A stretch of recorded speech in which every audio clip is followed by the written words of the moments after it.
ZA. Exemple, si on raisonne ici sur le plan complexe, donc le réel de Z, l'imaginaire de Z, je prends deux points quelconques, le A qui d'affixe 2 plus 3i et B d'affixe 1 plus 2i.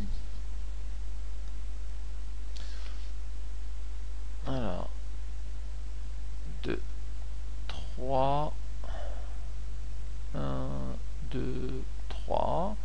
Donc ça c'est 1, 2, 3. Les vecteurs.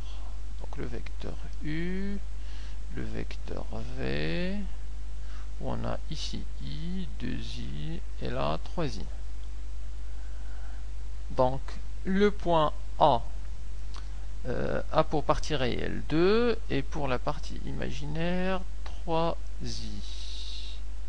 Donc on a ici le point A. Le point B c'est 1 plus 2i. Donc c'est 1 plus ici 2i.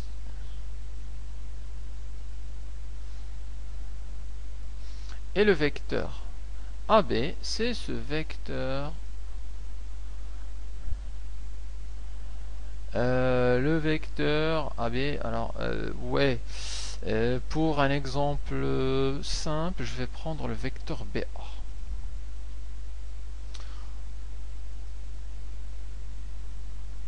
C'est-à-dire celui-là qui part de B vers A.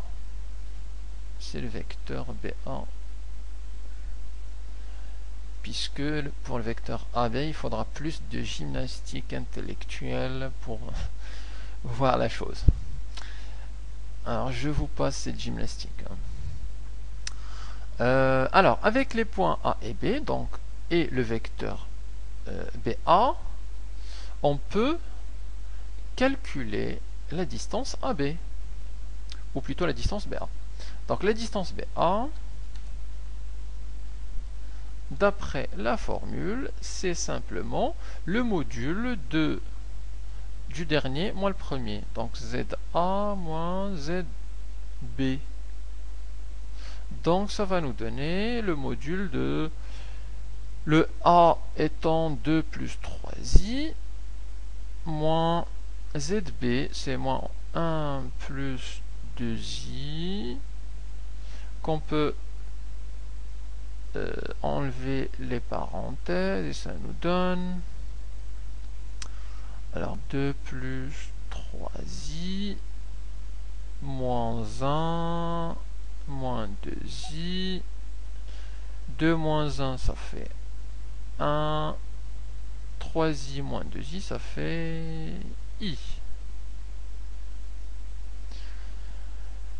Et donc pour calculer le BA, il suffit de calculer le module de ce nombre-là. Alors le module de ce nombre-là, 1 plus i, on l'avait déjà calculé. C'était ici, et c'était 1 plus i, c'était racine de 2. Donc on peut dire que la distance BA, c'est égal à racine de 2. Donc la distance entre ces deux points, B et A, égale à racine de 2.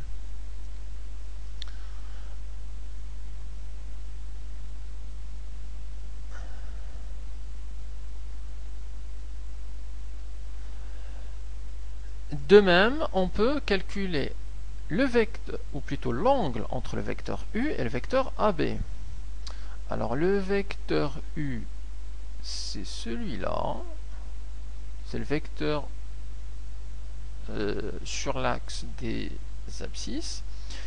Et le vecteur BA, c'est celui-là. Alors je peux éventuellement ici dessiner la droite pour que ce soit plus clair comme angle. L'angle entre ces deux vecteurs, pareil pour le vecteur U, les porteuses de ces deux vecteurs.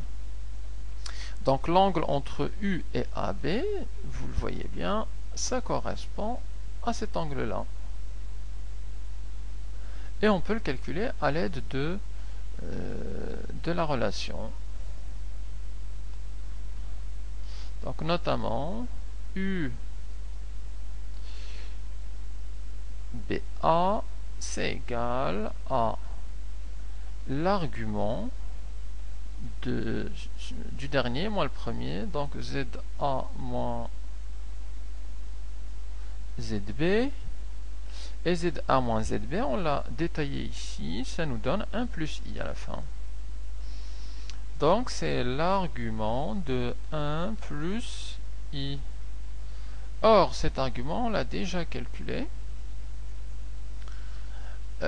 c'était pi sur 4. Donc c'est égal à pi sur 4. Et donc, l'angle entre U et le vecteur BA, c'est égal à pi sur 4. Alors bien évidemment, là j'ai donné des exemples assez simples pour calculer les distances BA, pour calculer l'argument. On peut trouver des nombres plus compliqués que ça. Eh bien, il faut simplement utiliser les relations de l'argument, utiliser les relations du module pour les calculer.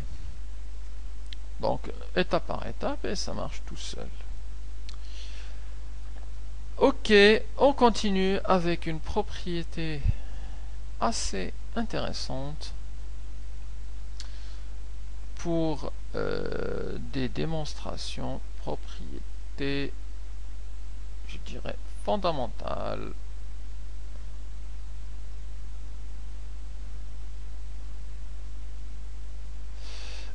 C'est la propriété du ZA moins ZB sur ZA moins ZC.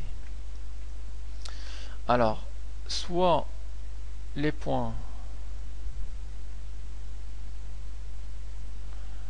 A d'affixe ZA, B d'affixe ZB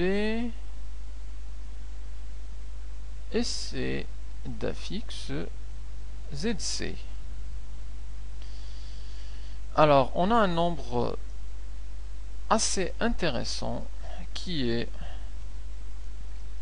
alors je vais donner ça comme ça, ZA moins ZB sur ZA moins ZC, qui nous donne, alors ce nombre-là nous donne deux informations essentielles, une sur la distance et une autre sur sur les angles. Alors notamment le module de ce nombre-là, le module de ZA moins ZB sur ZA moins ZC, c'est égal à un rapport de distance. Au numérateur, le ZA moins ZB, ça correspond à la distance BA. Le dernier moins le premier, ZA moins ZB. Et au dénominateur, c'est la distance CA, donc le dernier moins le premier, ZA moins ZC. La deuxième info, c'est par rapport à l'argument. En particulier, l'argument de ZA moins ZB sur ZA moins ZC, c'est égal à l'angle entre deux vecteurs. Alors, rappelez-vous bien, celui-là qui est au numérateur, en fait, c'est celui qu'on retrouve en deuxième. En commençant par le dernier, c'est-à-dire BA.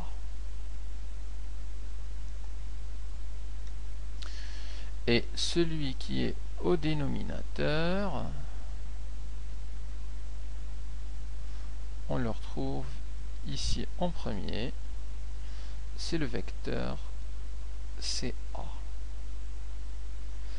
Et donc, l'argument de ce nombre-là, ça nous donne l'angle entre les deux vecteurs CA et le vecteur BA. Cette propriété est notamment utile lorsqu'il s'agit de montrer qu'un triangle est isocèle ou qu'un triangle est rectangle. Pour montrer que c'est isocèle, en général on calcule ce nombre-là, on trouve 1, ce qui veut dire que BA égale à CA. Et quand c'est rectangle, lorsqu'on calcule l'argument, on trouve pi sur 2 ou moins pi sur 2.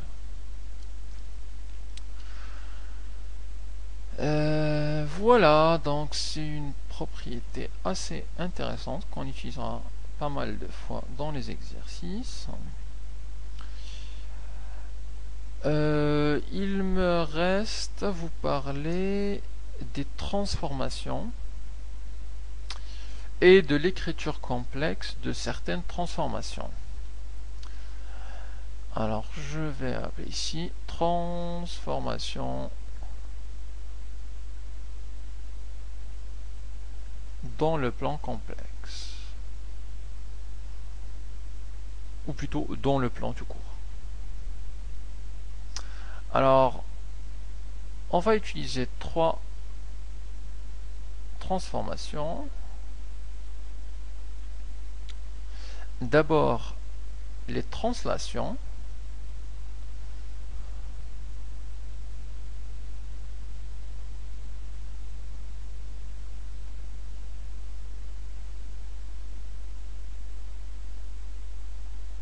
Ensuite, les homothéties.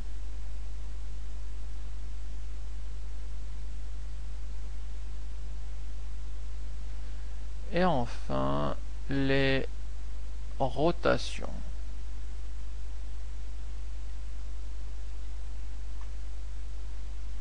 Alors, chacune a une caractéristique, ou deux. La translation, on parle de translation de vecteur U. Alors, soit une translation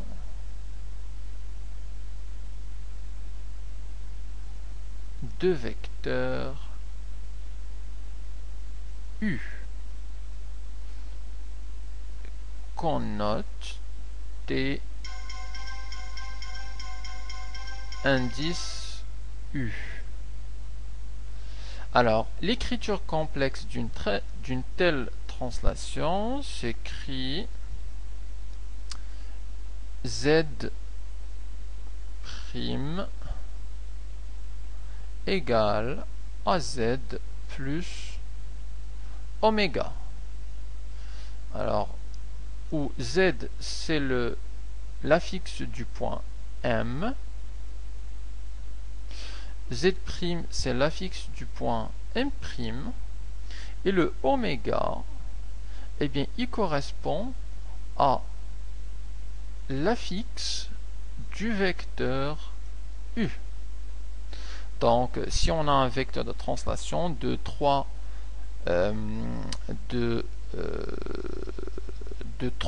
allez, je donne simplement ici un exemple rapide. Si on a un vecteur de coordonnées de 3, ça, on le transforme en un affixe. Le ZU, il sera donc l'affixe, ça va nous donner la partie réelle de, et je vais noter ça en rouge. L'affixe, donc c'est la partie réelle de plus, et l'ordonnée c'est la partie imaginaire, donc 2 plus 3i. Et donc ce ZU c'est égal à ce oméga. Donc l'écriture complexe d'une translation, on regarde le vecteur de translation, on calcule son affixe, et on a notre écriture. Pour les